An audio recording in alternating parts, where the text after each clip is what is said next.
Pagbasa ng salita ng Diyos mula sa ikalawang aklat ni Samuel. Nagpunta kay David sa Hebron ang lahat ng tribo ng Israel at sinabi, "Butot laman mo kami. Sa nagdaang panahon ng si Saul ang hari namin, ikaw na ang namuno sa Israel sa lahat ng bagay. At sinabi ni Yahweh sa iyo na ikaw ang magiging pastol ng kanyang bayang Israel at magiging pinuno ka ng Israel." Nakipagkasunduan si Haring David sa harap ni Yahweh sa lahat ng matatanda ng Israel na pumunta sa kanya sa Hebron at pinahira naman nila si David bilang hari ng Israel. 30 taon si David na maging hari siya at 40 taon siya naghari. 7 taon at 6 na buwan bilang hari ng Judea sa Hebron at 33 taon naman sa buong Israel at Judea sa Jerusalem. Nagpunta ang hari at ang kanyang mga utusan sa Jerusalem laban sa mga Yebuseyong naninirahan sa lupain.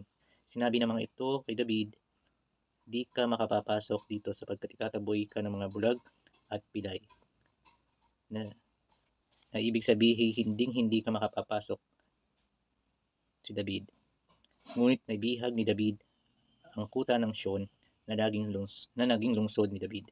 Lalong naging makapangyarihan si David sapagkat sumasa kanya si Yahweh, Diyos ng mga hukbo. Ang salita ng Diyos. Salamat sa Diyos.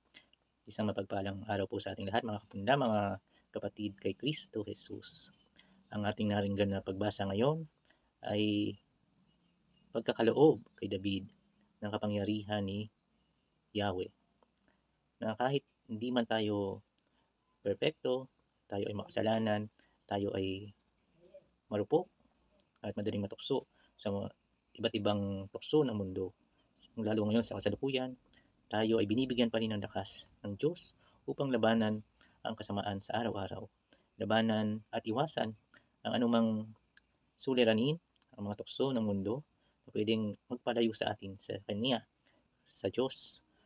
At siya pa rin ang humahabol sa atin mga nilalang niya, sa ating kanyang mga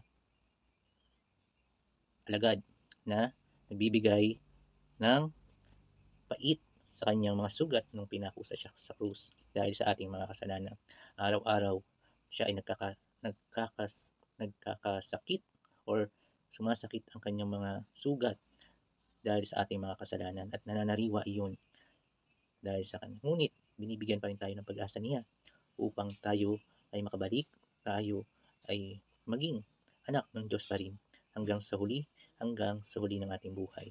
Kaya mga kapatid, mga kapunda, ang hamon sa atin ngayon ay maging tapat nawa tayo sa araw-araw nating buhay at hingin natin ang tulong ng Diyos, lalong-lalo na ng ating Panginoong Hesus na siya ang nagbibigay lahat ng ating mga kinakailangan, ng ating lakas sa buhay at ng mga iba pang biyaya na natatanggap natin sa araw-araw. At yun ang ibabahagi natin sa iba. Mahirap man gawin, mahirap man talikuran ang mga tukso ng mundo, lalo't ang mga sitwasyon natin sa buhay ay hindi naman ganoon. Ngunit tayo ay tinatawagan pa rin ng Diyos araw-araw na tumalikod o iwasan ang mga kasamaan ng mundo at ibigay sa Kanya ang papuri at pasasalamat na nararapat naman talaga sa Diyos. At ipanalangin natin bawat isa na magkaroon ng lakas na labanan, iwasan ang anumang kasamaan na nadudulot sa kanilang buhay sa araw-araw. Amen. Ating darasalin ang Ginong Maria bilang para sa karangalan ng ating mahal na ina. Ginong Maria, napupuno ka ng grasya, ang Panginoon Diyos ay sumasa iyo. Bukod kang pinagpala sa babaeng lahat at pinagpala naman ang iyong anak na si Jesus.